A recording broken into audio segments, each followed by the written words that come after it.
Bonjour, nous allons voir comment il faut s'y prendre pour décrire un lieu.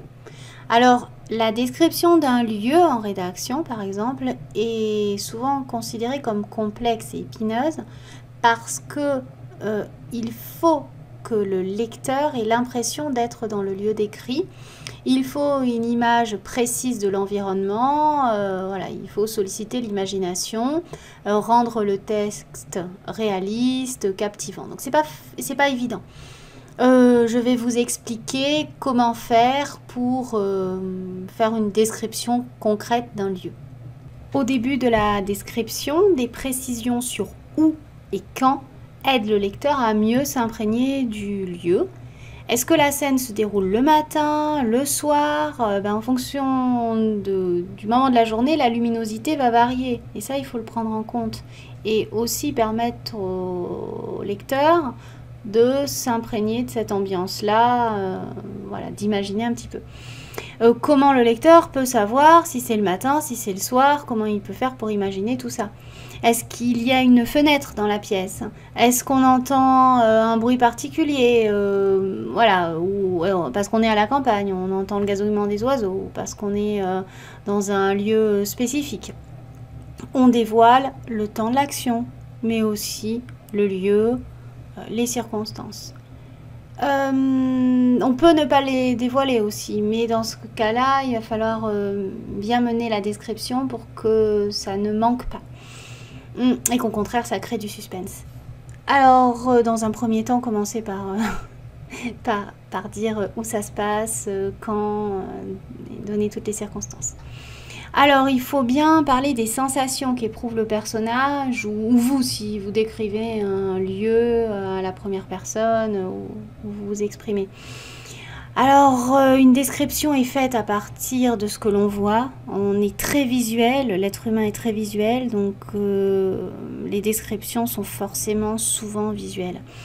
Mais il est toujours très intéressant d'y ajouter d'autres sens. Parce que ça crée une description un petit peu différente. D'ailleurs, c'est ce que font les poètes. Ils vont mettre les 5 sens. Alors, les 5 sens sont la vue, le goût, l'odorat, l'ouïe, le toucher. Si on se contente que de la vue, la description peut être fade. Voilà.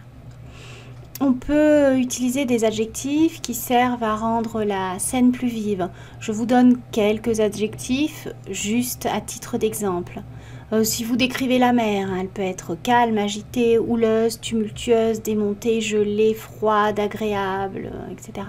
Pour décrire le ciel, nuageux, clair, bleu azur, éblouissant, pluvieux, lourd, limpide. Pour décrire une forêt, épineuse, rocailleuse, vert émeraude, dense, feuillue. Il va falloir mettre des connecteurs spatiaux. On doit indiquer si le narrateur est en mouvement, on doit décrire ce qu'il voit au fur et à mesure de son action, s'il est en mouvement, ou on doit indiquer s'il décrit le lieu d'un seul même endroit et qu'il est immobile. Mettez donc des connecteurs spatiaux pour aider le lecteur à se situer. Il se trouve que le lecteur peut être la personne qui note votre travail. Donc on va essayer de faire bonne impression.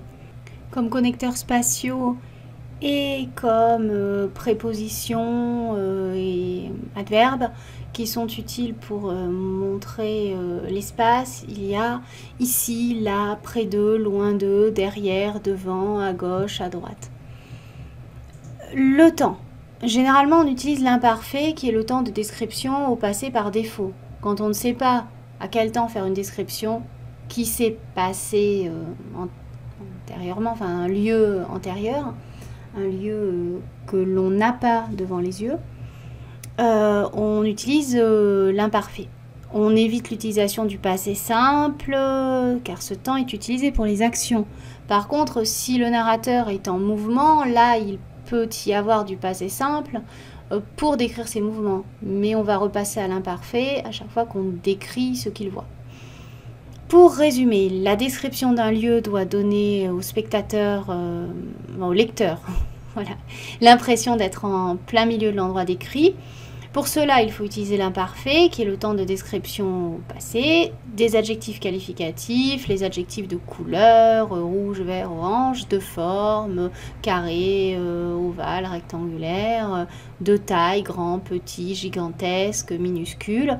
Il ne faut pas oublier les connecteurs spatiaux et les autres indicateurs spatiaux qui vont permettre au lecteur de mieux se situer.